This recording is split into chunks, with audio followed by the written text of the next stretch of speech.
Welcome back to Too Long to Read, the European Policy Center's video explainer series on key enlargement issues. In this episode, we'd like to draw your attention to the issue of qualified majority voting.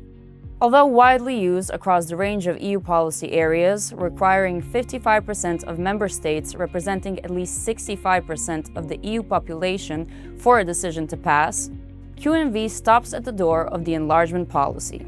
As enlargement takes on new geopolitical urgency, more member states are questioning whether unanimity still serves its original purpose. That debate came into focus with the 2024 German-Slovenian non-paper. In this video, we'll unpack the proposal and assess how its hypothetical application could impact the candidate's accession path.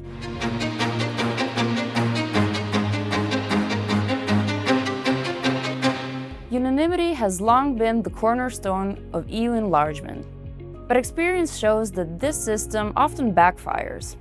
Issues unrelated to accession have repeatedly been used to slow down negotiations, sometimes derailing them altogether.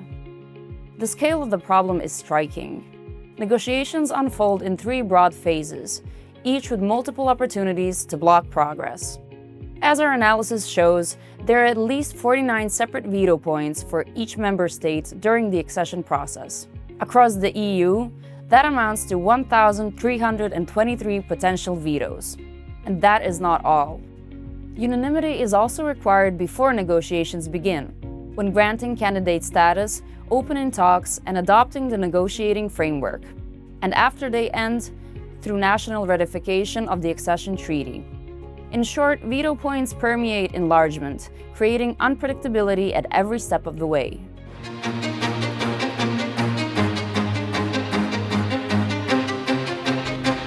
Upon the start of the war in Ukraine, Germany and Slovenia put forward a proposal to open a debate on what has long been a taboo topic: reducing the excessive use of unanimity in enlargement. Their initiative gained some support from a growing group of member states. Most recently, Austria also shifted its position and joined the initiative. Crucially, the proposal does not advocate applying QMV across the entire accession process.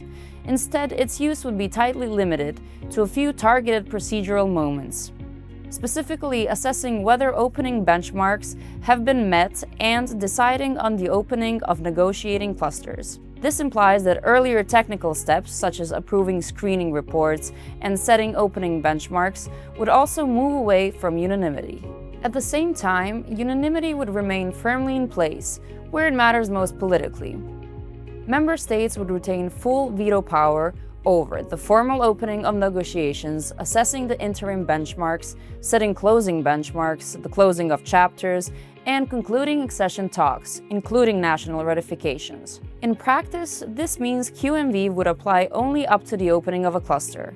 Accordingly, the proposal would reduce veto opportunities merely by a quarter, leaving at least 36 veto points per member state, or 972 in total. This suggests that concerns among some member states about losing control over the enlargement process are largely unfounded.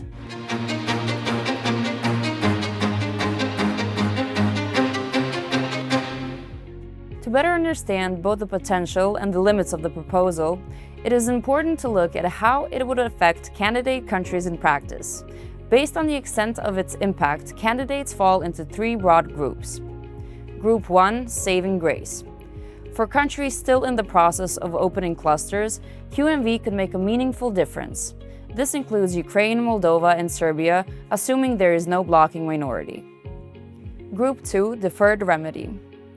For North Macedonia, Bosnia and Herzegovina, Kosovo, and Georgia, QMV would help only after they overcome the unanimity requirements that apply before negotiations begin.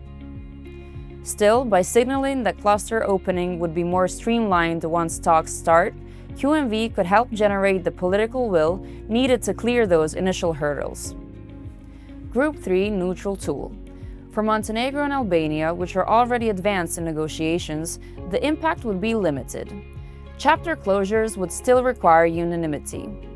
Taken together, this shows that the effect of the application of QMV as envisioned by Germany and Slovenia would bring benefits, either immediate or deferred, to most candidates without weakening reform, conditionality, or member states' say.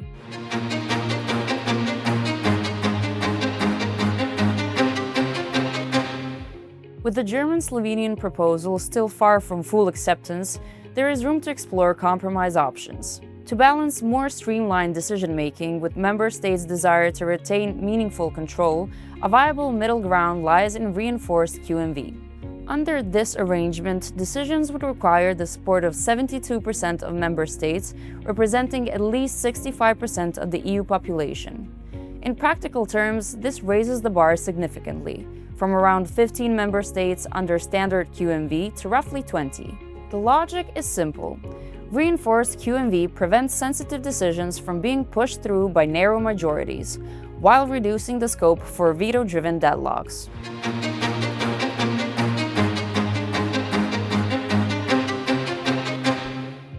The EU does not need a treaty change to make enlargement more credible. It needs political will.